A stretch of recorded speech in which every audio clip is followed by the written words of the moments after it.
I'm Tim Ventura from AmericanAntiGravity.com, and I'm speaking with Victor Rozsnany from Gravity Control Technologies, a Hungarian startup working with the Bose-Einstein Condensate approach to anti-gravity. Victor, can you hear me okay? Yes, I can, Tim. Hi, how are you? Well, I'm doing great, thanks. I really appreciate this opportunity to talk with you. Your company made news several months ago when you were rejected from the X Prize. And at the time, I thought, this would be a great opportunity to do an interview and learn more about the proposal you'd submitted to them. I was actually really surprised because it seems like you have a really innovative approach, and it seems like it's grounded in excellent science. So, any thoughts on why they didn't accept it? Well, my impression was that our approach, at least in their view, was not just unorthodox, but unproven. And they felt like they should go with companies that can have a reasonable chance of actually building at least a mock-up before the deadline, which is, I think, January 1st, 2005. But they were extremely nice, extremely helpful, and I think they are acted in the best interest of the Express Foundation. Yeah, well, on the other hand, though, and I definitely saw a lot of comments going around the news groups to support this. The opinion that I'd had was, like Rutan's group, I guess, Burt Rutan's prize winning, the device that he flew, while it was innovative in many ways, it was still based on some of the flaws of, what really goes back to being hundreds of years old technology. And I felt like when they ruled out GCT's approach, it really kind of cut out the innovation from the X Prize contest. Well, the whole reason I applied is because of the ideal of the X Prize. I believe that probably about 90% of the people who got enlisted never had a chance of actually building or winning the X Prize. I believe they applied because they wanted to be part of a vision, something larger than life, so to speak. That was the reason why we applied. I read a whole bunch of news groups as well, where people accused us of just making publicity and perpetuating a scam, just wanting to get investor money. That was not the reason. We wanted to be part of it. The X Prize was a great idea, get everyday people involved in space exploration, get it off of government level, government funded projects off to the mainstream. So that's why we applied. The main difficulty I see is when you talk about, first of all, what we do is not anti-gravity. I don't know what anti-gravity is. We are trying to devise a method of controlling gravity for flight. It may not be possible, but if it is worth exploring, investigating. The difficulty I see is we are so entrenched in rocketry, and if you look at all the X Prize applicants, they were all developing one form of rocketry, that there's really no room in mainstream science or people don't really accept alternative methods like anti-gravity or gravity control. I do believe the X Prize acted correctly when they turned this down, but hopefully they have a new initiative right now. They are trying to find really breakthrough technologies as part of a new prize. I do hope that they will accept applications from alternative companies and not just traditional methods like rocketry. Definitely. Well, and I think the fact that you were willing to step up and meet the entrance requirements for the X Prize, last year, I think that really puts you as a major contender for some of the new breakthrough contests that may come around.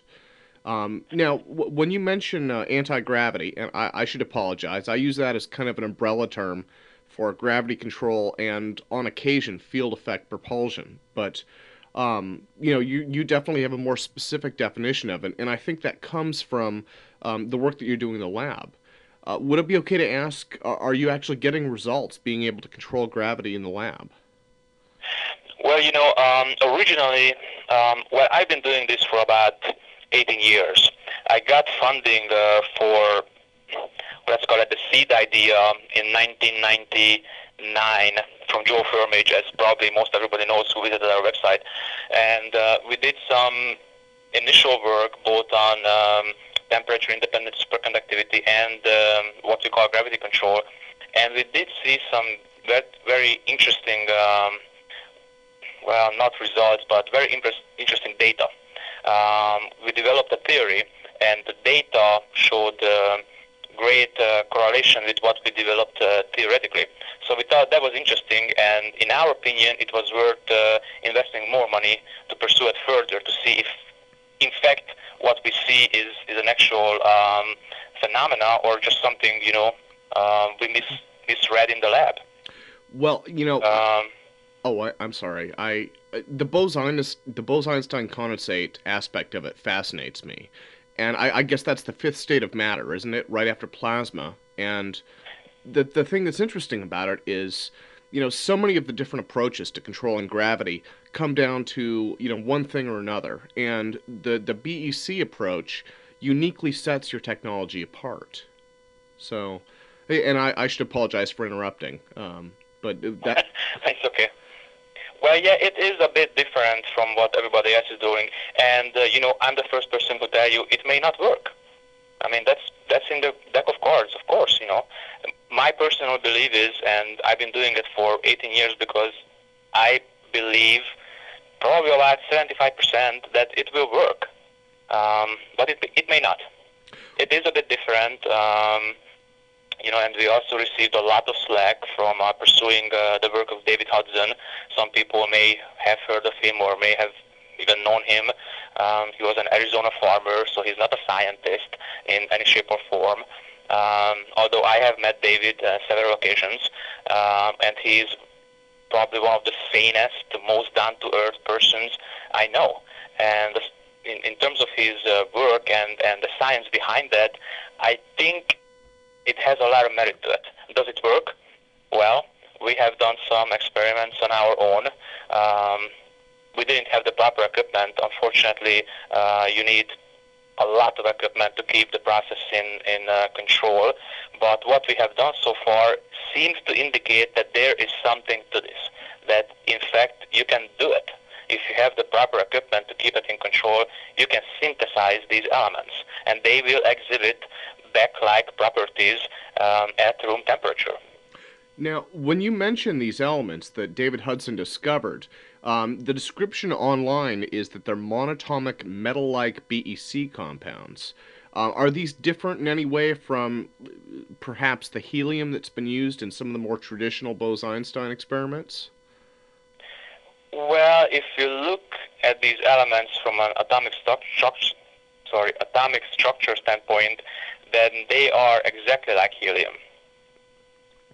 Oh, okay. I thought, I've been hearing a lot about Ormus lately, Ormus compounds, and I guess a description of Ormus, one of the many that I've heard, is that in some ways it's almost like a magic element. It can simulate other elements. I don't know a whole lot about it myself, but I'd wondered, since it appears to have been mixed into some gold tailings that Hudson had been originally experimenting with, if this might be related to Ormus, that supposedly pervasive element that's all over the place, just difficult to pick out from the rest, I guess. Well, there's a whole bunch of misinformation and misinterpretation on the internet about David's work. Ormus is something David invented. It's an acronym. It means orbitally rearranged monatomic elements. In David's opinion, these elements are monatomic. They exist as single atoms, and in a single atom configuration, they have a rearranged electron shell structure. Now, this is David's belief, opinion, I'm not sure what you want to call it. We have not proven it or disproven it. What we have done is we have repeated some of his experiments, and there is something interesting going on worth further study. Oh, okay. Okay. It does. It sounds a little bit like one of the explanations that we'd postulated for the Hutchison effect, being able to orbitally rearrange the electron configuration so that you can make one element simulate another. Not entirely sure if that's accurate, but that was one of the ideas we'd kicked around, at least for Hutchison. Well, I have to admit I'm a bit ignorant about the work of other people in the anti-gravity community, so I am not completely familiar with the Hutchinson effect. However, the elements David is talking about, they don't imitate other elements. I guess the best description would be is they, when they exist in it's either a monatomic or a diatomic state. We don't even know that for sure. They have a special property which allows them to interact with the so-called zero-point energy field, or the ether, or the quantum vacuum. And there is a theory which postulates that gravity might be the interaction of atomic and subatomic particles with the zero-point energy field. It's sort of like residual force, or it could be even a frequency. We don't even know. But gravity is the interaction of these elements with the ZPE. There's sort of like a friction as these elements, as these atoms exit and enter the ZPE, which creates gravity. This is the theory we are pursuing. Oh, now but I don't know if they imitate other elements. I suppose you could be thinking about transmutation of one element to the other. This is again not what we are involved in. We don't turn lead into gold.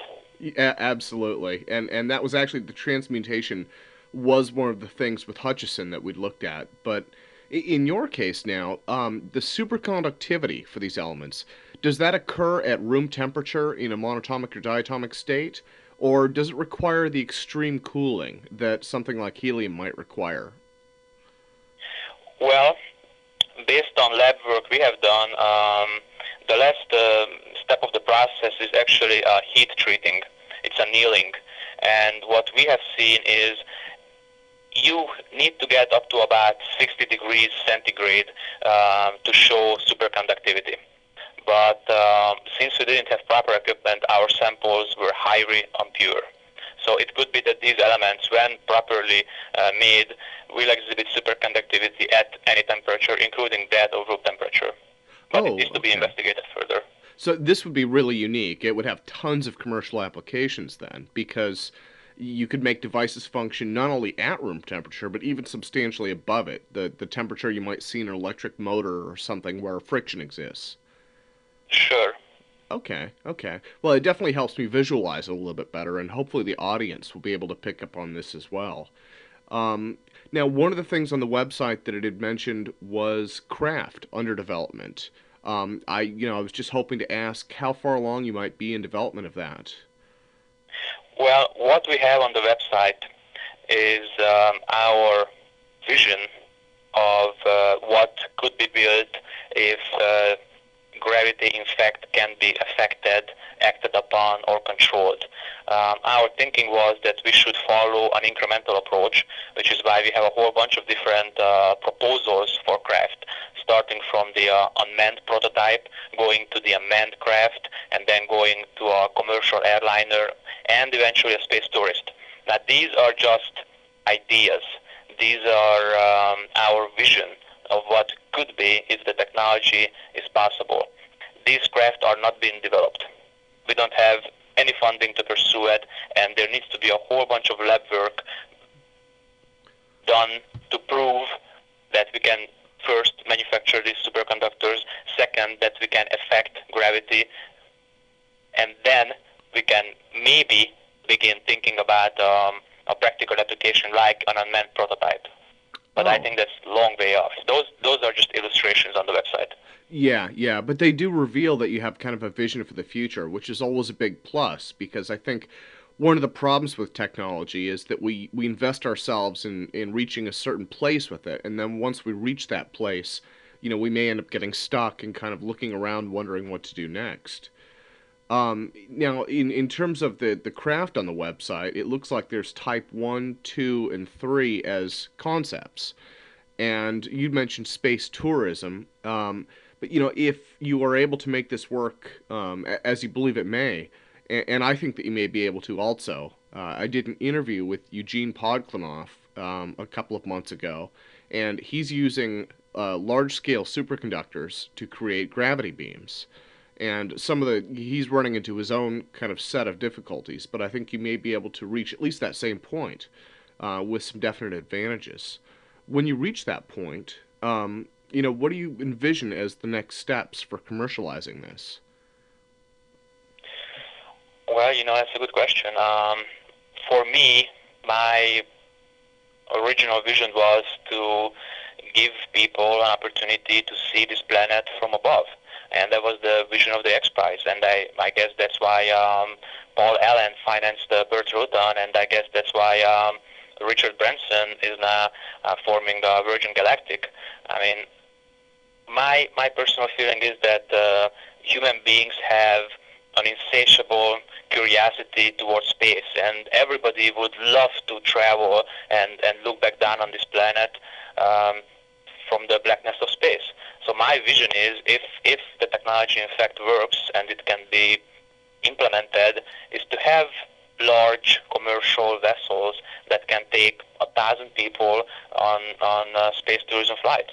And if at first it may seem ridiculous to even think about 1,000 people vessels, but if gravity can be interacted with or controlled, then you can build anything. You can build a 10,000 person vessel. It doesn't really matter. Definitely. That's my ultimate vision. Well, and that's why I'm in it. That's why I'm doing it. I think if we take aircraft as an example, we had 300-person aircraft not too long after the initial aircraft came out. I believe the DC-10 carried 20 to 30 people, and those came out, not very long at all after aircraft were invented. So it sounds like the first step then is the superconductor. Is there anything you'd like to share about kind of the research path you're on for that, or successes or challenges that you've encountered? Well, we started in 1999, and then we worked for about 2 years. We didn't have proper equipment, and by proper equipment, I mean we need IR spectroscopy, and we need thermogravimetric analysis, and we could use electron microscopy. We need a very sophisticated tube furnace system under high vacuum, under controlled gases. So it costs a lot of money to properly equip a chemical lab to make these elements. I mean, David Hudson back in the 1980s spent something like $5 million and 10 years to do it. Now, Hudson... Oh, I'm sorry. Has Hudson been able to... Has he been able to help at all? Has David Hudson been able to contribute any assistance or guidance or funding in any way? Well, no, David Hudson does not provide funding, and to be honest, I don't even know the status of David Hudson. I have not spoken with him in 5 years. I don't know what is going on with him. Oh, okay. I have no information on David, unfortunately. Yeah, I was just curious.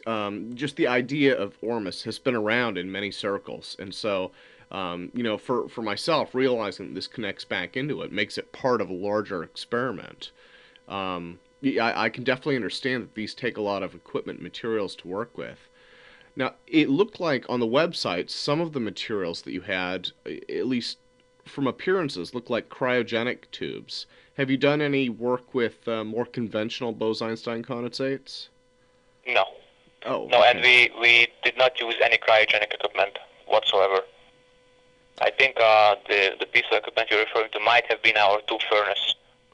Oh, I see. And by raising the temperature of the element to 60 degrees centigrade, then you're able to anneal it, and then once it cools, it should be superconducting at any temperature. Well, the annealing actually takes place over 1,000 degrees centigrade in a controlled atmosphere under high vacuum, and as it cools down, it should achieve superconducting properties. Okay. Now, it seems reasonable to believe that the first few experiments, when you make these, will be smaller prototypes. But what size superconductor are you looking at building for, a good research craft? Well, these superconductors are like a powder, and to make them in quantity will be difficult. So what we did was we actually pursued a different method to produce some kind of an effect, and that was we worked with mercury. Mercury is a pretty unique element, and under certain conditions, mercury can be converted into a monatomic state. You don't have to use chemistry. You can push mercury physically, and it will go into a monatomic state. So we built a self-contained mercury-based, it's a mercury-plasma-based device, and we use that to make weight reduction measurements. And we saw some interesting results. Now, the correlation between mercury and superconductivity is you can take mercury and convert it through chemistry into a monatomic powder-like state, but you can also push it physically. And based on the level of funding we had available, it was easier to push mercury physically into a monatomic state to see if we can observe some kind of an effect on, can we see some weight reduction. You know, it's interesting that you had mentioned mercury. I've actually heard of mercury being used in gravity experiments in the past.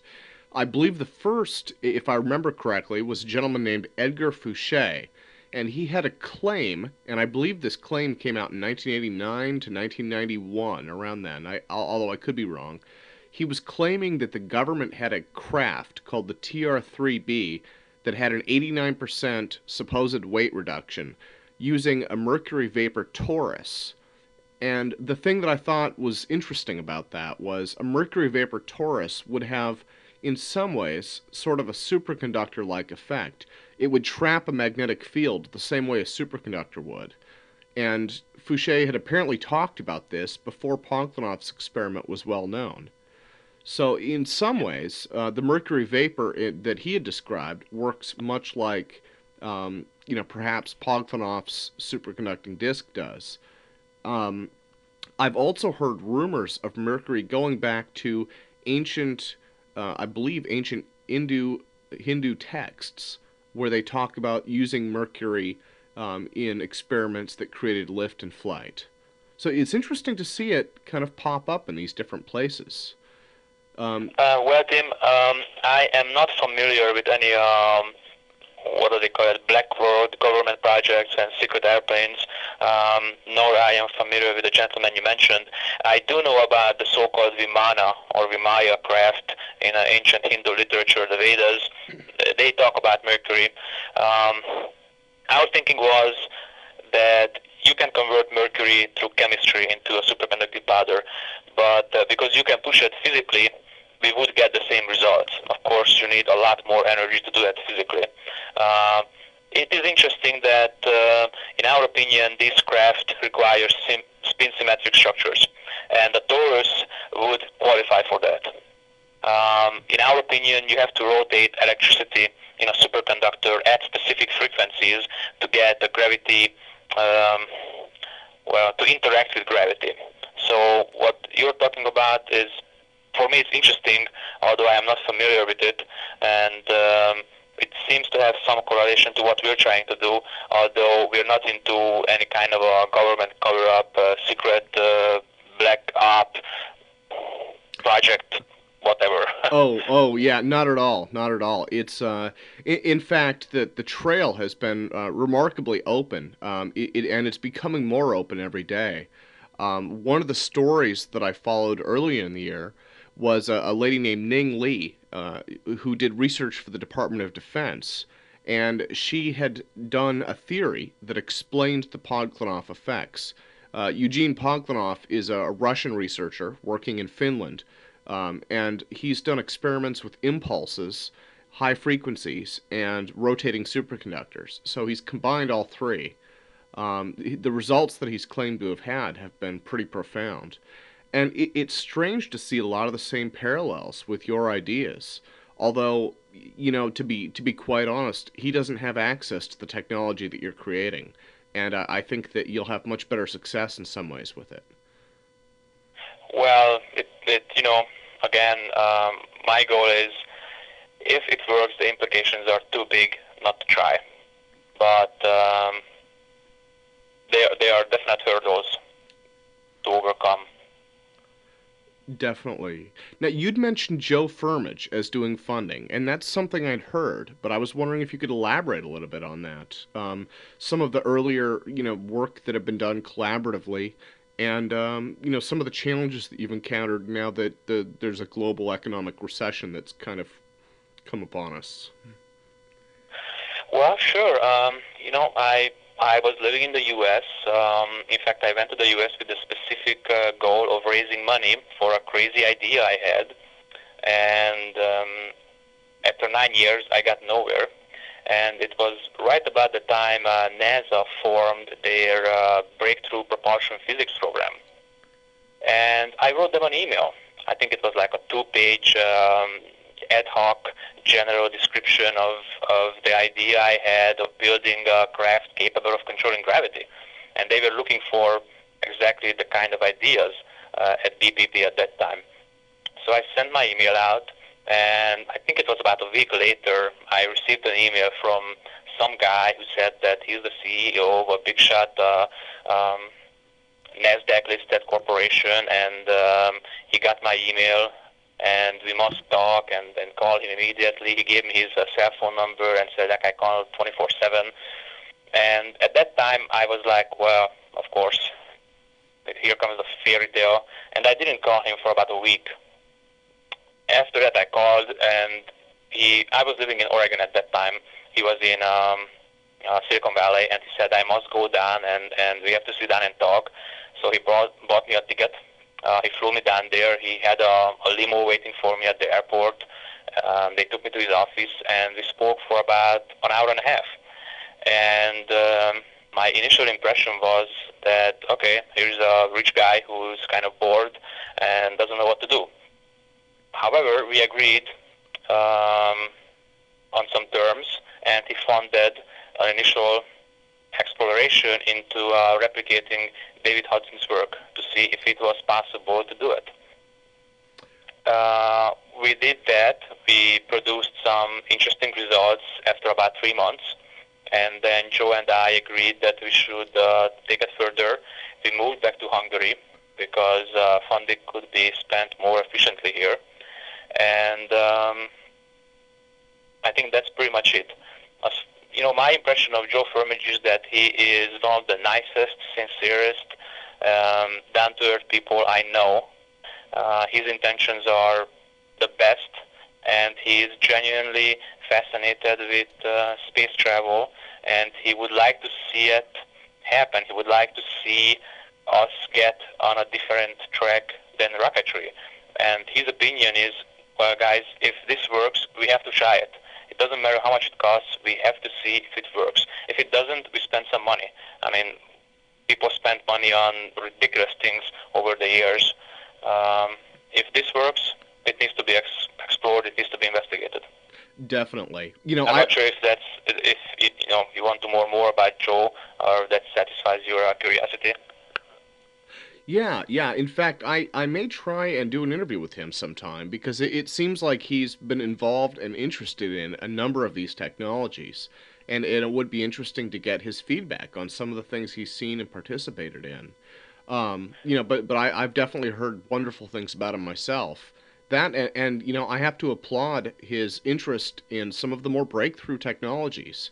Again, back to the X Prize, I think they did wonderful work for what they were achieving, but they really, they kind of shied away from the tough challenges. They went with the easy stuff. Rockets were already known. In a way, they kind of proved something that was already understood. So. Well, they proved that you can do a rocket in the private sector that is capable of carrying people, paying passengers into suborbit, and I think that's great. I mean, it should be done. It was a great challenge, and I'm glad that Bertrand and Paul Allen stepped up and did it. I mean, I think that's wonderful. Yeah. Oh, no, I mean, there's definitely a lot of merit to what they did. My only worry was having been in anti-gravity research for 12 years, I kind of personally felt shot down, and I should admit this. I felt like they were undermining everything that not only were you working for, but the same things I'm working for, when they turned GCT away at the X Prize committee. So, Well, in terms of the future of things, do you have any thoughts about the next couple of years in terms of where GCT is going? Well, Tim, if you're talking about the state of projects in general in the not conventional aerospace propulsion community, the first and biggest hurdle is funding. I have been trying to raise money to finish what we started for 5 years now. But nobody will fund this. No one. I don't know any one person who will come in with sufficient funding to do it. And I don't know any other people who have received funding to produce, at least on a lab scale, some kind of result. So I think the biggest hurdle is funding. The way I'm getting around it is, it's a bit unorthodox, and I'm doing it just to satisfy my own, I would call it curiosity. I've been doing it for 18 years, and I have to see if it works or not. Also, I am too tired of trying to convince people that there could be something here when they don't even want to listen. So I just mortgaged my family house, and I'm going to do a process called day trading, which is extremely risky. And anyone who listens to this discussion should not attempt to raise money by means of day trading. I'm not sure if you're familiar with day trading or not. Yeah, I am a little bit, and I have heard that there are some definite risks involved with that. I They are definitely, great. I'm yeah. sorry. Well, I definitely wish you luck because I've heard that in some ways it can be somewhat addictive, almost like gambling can be, and that Yes, it is. It is. Although my purpose is, I have to see if this technology works or not. And since nobody is willing to fund that, I have to come up with the money myself. I'm not a billionaire, so I have to somehow make the money. I have some experience in day trading. I studied that for 5 years. I hope I can produce some level of income which I put into GCT and continue what we started to see if it works or not. yeah, But again, absolutely. if people listen to this, please do not day trade. It involves a lot of risk. You have to be familiar with the process of the market, how it moves, why it moves. You may lose all your money. So please do not do it. Well, and it sounds like you definitely have some experience with it, some prior experience. So that's definitely helpful in your case that other people should be forewarned about. Now, have you pursued collaborative work at all? Because in addition to John Hutchison and Eugene Poglonoff, there are hundreds, if not thousands, of independent experimenters working with. Some of them are working with some of the aspects that you've touched upon, and others are working with just unique, different ideas that may yet tie into some of the concepts you're playing with. The answer is, no. First, because I am in Hungary, which is kind of out of the mainstream. To collaborate over the internet or over the phone would cost money which we don't have. And second is because we have so many things we would like to see done ourselves that we don't really have either the means or the time to get into a collaborative effort where we would have to investigate not just our own but somebody else's. First, we would like to get to the bottom of what we think could work and see if it in fact does or not. If it doesn't, and we are still interested in pursuing this, I wouldn't say love to, but I would explore collaboration definitely. Great. It's just a Well, matter of priorities at the moment. yeah, it's definitely good to hear that you're open to that idea. Now, speaking of collaboration or potential funding sources, when I'm able to put this up on the website and the public is able to see it, if they'd like to get in touch with you, they can probably do it either by email, right, at info@gctspace.com, or through the website itself at www.gctspace.com. Sure. Okay, I Sure, will. if somebody wants to get in touch with me, they can do it through the website. Although, at this point in time, I am no longer interested in raising money. I've done it for many, many years. I'm thoroughly familiar with the venture capital process, the private investment process, the angel capital process. Um, and I wouldn't say I'm disillusioned. I would say I'm a bit saddened. So at this point in time, if I can make day trading work, I would just much rather finance it myself. I don't risk anybody else's money. I don't need to be accused of scamming and cheating people, which unfortunately there is a fair amount over the internet concerning our work. So I would be glad to share with people what we're doing, but at this point in time, I'm just basically doing it to satisfy my own self. Yeah, yeah. Well, you definitely have a unique technological approach, and it's definitely something that I'll be keeping an eye on, and hopefully others from the internet with an interest in this will also be able to look at your website in more detail, and hopefully, learn a little bit more about what you're doing. Um, Well, just to interject here for a second, there's a gentleman named Charles Mochin, and I didn't discuss with him, so I hope he doesn't mind. He's in England. I'm gonna say he's a professional 3D animator illustrator, and Charles has been kind enough to volunteer, and he has been producing some incredible visions of craft we believe could be built. And actually, I just hired Charles, or maybe I just asked Charles for a deeper collaboration, and he is in the process of producing exquisitely detailed animations and illustrations of all our proposed um, technological applications, which we will be posting over the course of the next 6 months. So if nothing else, people can visit our site to see a vision of what could be, and it will be incredible. The Charles's work is just fantastic. Great, and that'll all be online at www.gctspace.com.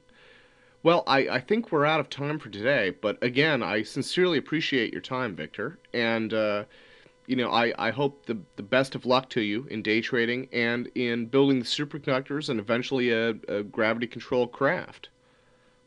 Well, it was very nice to talk to you, Tim, and good luck with your website. I think it's great. Well, You've done a wonderful job. It's a fascinating website. thank you very much, and we'll keep in touch. Thank you. Bye.